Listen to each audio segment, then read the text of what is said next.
আমি আশা করি সাকিব গ্রেফতার হবে না। সাকিব তো আর বাংলাদেশ রাষ্ট্রের জন্য কিছু বয়ে আনে নাই, সাকিব নিজে অনেক কিছু অর্জন করেছে। আমিনুল তো বাংলাদেশ রাষ্ট্রের জন্য পুরস্কার বয়ে এনেছিল না, জাতীয় দলের ক্যাপ্টেন ছিল।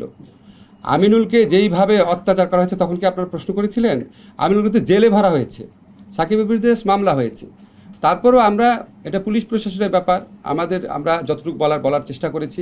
মামলা হওয়া বা এফআইআর হওয়া মানে তো গ্রেফতার না। আমার বিশ্বাস আমাদের মানে স্বরাষ্ট্র মন্ত্রণালয় থেকে উদ্যোগ নেওয়া হবে যাতে মানে কেউ অতি উৎসাহিত হয়ে গ্রেফতার না করতে যায়, বুঝছেন না? আর মানে আপনি যদি কম্পারেটিভ ফিচার যতগুলো আপনারা প্রশ্ন করেছেন, সব কিছুর জন্মদাতা হচ্ছে আওয়ামী লীগ। আমি কি বাড়িয়ে বলছি?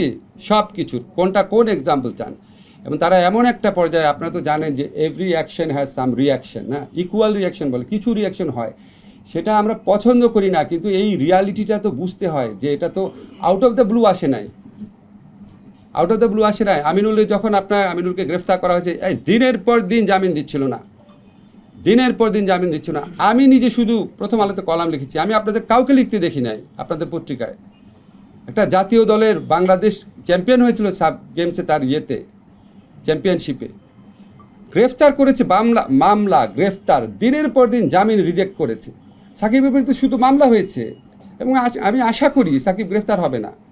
এবং আমাদের পুলিশ বাহিনীকে আমি যতদূর জানি এরকম একটা ইনস্ট্রাকশন দেওয়া আছে যে অবিশ্বাস্য, অ্যাপারেন্টলি খুব অবিশ্বাস্য কিছু হলে যতটা পারা যায় আইনগত সীমার মধ্যে থেকে রেস্ট্রেইন দেখানোর জন্য, আর কি রেস্ট্রেইন বজায় রাখার জন্য। না, সাংবাদিকের বিষয়ে আমি আলাদা করে বলবো কেন? সব মানুষের সমান অধিকার।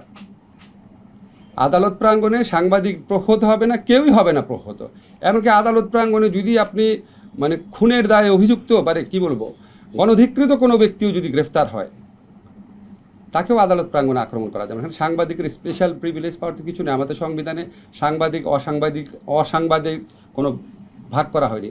কেউ কোনো রকম জুলুমের আক্রমণের শিকার হবে না।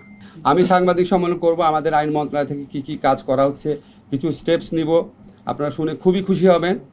একটা স্টেপস মানে বলার লোভ সামলাতে পারছি না।